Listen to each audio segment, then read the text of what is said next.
Assalamualaikum warahmatullahi wabarakatuh.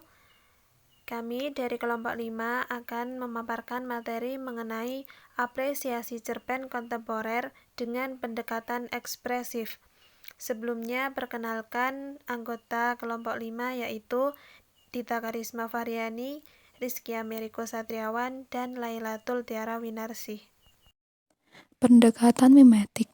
Pendekatan mimetik menonjolkan karya sastra sebagai tiruan alam atau dunia nyata.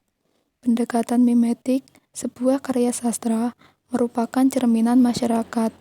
Karya sastra dapat berupa gambaran imajinasi dan interpretasi yang bertitik tolak dari lingkungan kemasyarakatan yang ada.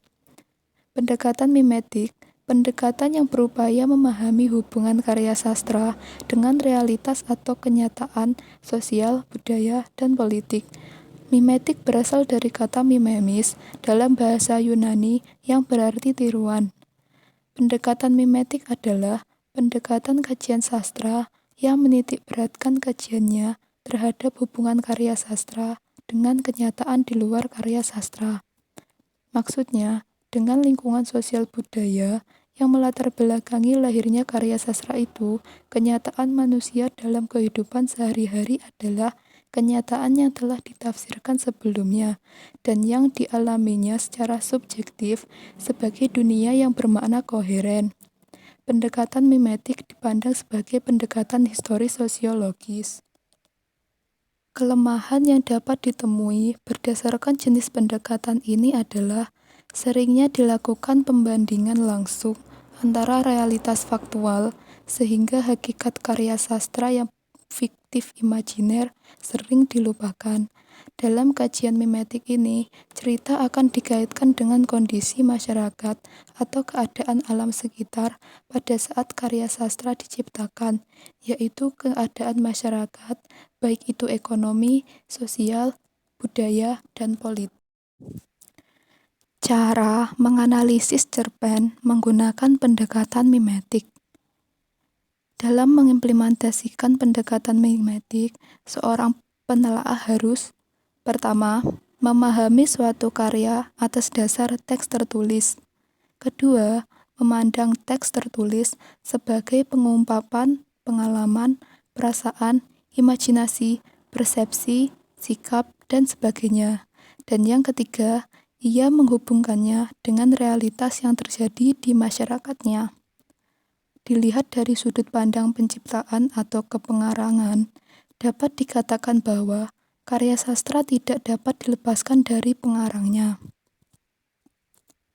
Kaitan dengan pokok persoalan tersebut, dalam proses kepengarangan, pengarang tentu tidak asal mengarang atau menulis karya sastra. Pengarang terlebih dahulu melakukan observasi, baru kemudian melakukan kontemplasi atau perenungan atas dasar peristiwa-peristiwa yang terjadi di masyarakat. Melalui proses observasi dan kontemplasi, pengarang melakukan imajinasi dalam rangka penciptaan karya sastra atau proses kreatif. Melalui proses-proses itu, maka terwujudlah suatu karya sastra. Karena karya sastra banyak berkaitan dengan persoalan-persoalan kemanusiaan, untuk dapat memahaminya, perlu mengkaitkannya dengan bidang-bidang atau disiplin-disiplin sosial atau humaniora lainnya. Pemahaman dengan cara yang demikian mengacu kepada pemahaman karya sastra secara interdisipliner. C. Pengertian pendekatan ekspresif. Pendekatan ekspresif adalah pendekatan dalam kajian sastra yang menitik beratkan kajiannya pada ekspresi perasaan atau temperamen penulis. Wilayah studi pendekatan ini adalah diri pengarang, pikiran, dan perasaan dan hasil-hasil karyanya. Pendekatan ini dapat dimanfaatkan untuk menggali ciri-ciri individualisme, nasionalisme komunisme, feminisme, dan sebagainya dalam karya, baik karya sastra individual maupun karya sastra dalam kerangka periodisasi. Pendekatan ekspresif mengenal batin atau perasaan seseorang yang kemudian diekspresikan dan dituangkan ke dalam bentuk karya dan tulisan hingga membentuk sebuah karya sastra yang bernilai rasa tersendiri menurut isi kandungan yang ingin disampaikan oleh pengarang berupa karya seni. D. Cara menganalisis cerpen menggunakan pendekatan ekspresif. Poin pertama, mengenal lebih dalam biografi pengarang, latar belakang sosial pengarang, latar belakang pendidikan pengarang, dan lain-lain. Poin kedua, menafsirkan unsur-unsur intrinsik yang terdapat dalam karya sastra yang akan diteliti. Poin ketiga, mengaitkan antara tinjauan psikologis kejiwaan pengarang dengan hasil penafsiran karya sastra. Selanjutnya, apresiasi cerpen kontemporer dengan pendekatan ekspresif. Di sini kami memilih cerpen kontemporer yang berjudul Saksi Mata karya Seno Gumira Adjidharma. Untuk yang pertama, terlebih dahulu kita harus memahami biografi pengarang atau penulis cerpen tersebut. Biografi Seno Gumira Adjidharma. Seno Gumira Adjidharma adalah seorang cerpenis, esais, wartawan, dan pekerja teater. Nama samaran yang dimilikinya yaitu Mira Sato, yang digunakan untuk menulis puisi sampai tahun 1981. Dia lahir di Boston, Amerika Serikat pada tanggal 19 Juni 1958, tetapi dibesarkan di Yogyakarta. Ayahnya adalah Profesor Dr.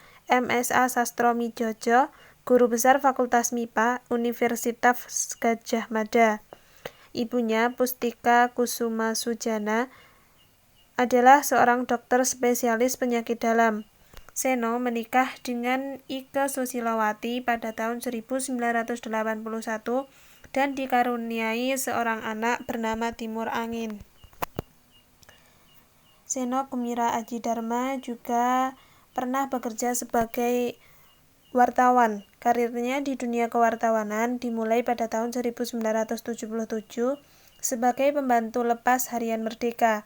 Selanjutnya, Seno bekerja di majalah Kampus Cikini dan menjadi pimpinan redaksi Sinema Indonesia pada tahun 1980 dan menjadi redaktur mingguan Zaman pada tahun 1983 sampai 1984. Seno juga bekerja di majalah Jakarta pada tahun 1985 sampai 1992.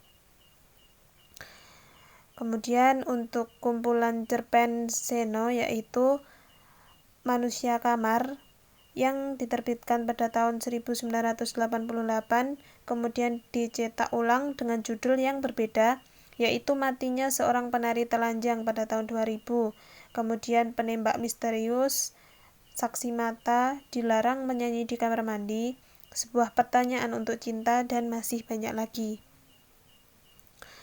Kemudian Seno Gumira Adjidharma juga pernah mendapatkan penghargaan. Penghargaan yang pernah diperoleh Seno antara lain cerpen Saksi Mata mendapat penghargaan Dimni O'Hearn Prize for Translation Australia pada tahun 1977. Kemudian cerpen Kejayaan mendapat penghargaan dari Radio Arif Rahman Hakim pada tahun 1977. Cerpen Dunia Gorda mendapat penghargaan dari majalah Zaman pada tahun 1980 dan masih banyak lagi. Kemudian setelah mengetahui biografi dari penulis cerpen, selanjutnya adalah menganalisis cerpen Saksi Mata dengan pendekatan ekspresif. Penyusun menggunakan pendekatan ekspresif karena dalam cerpen yang berjudul Saksi Mata ini, Seno Gumira Adjidharma mampu mengekspresikan dirinya ke dalam cerpen yang ia tulis.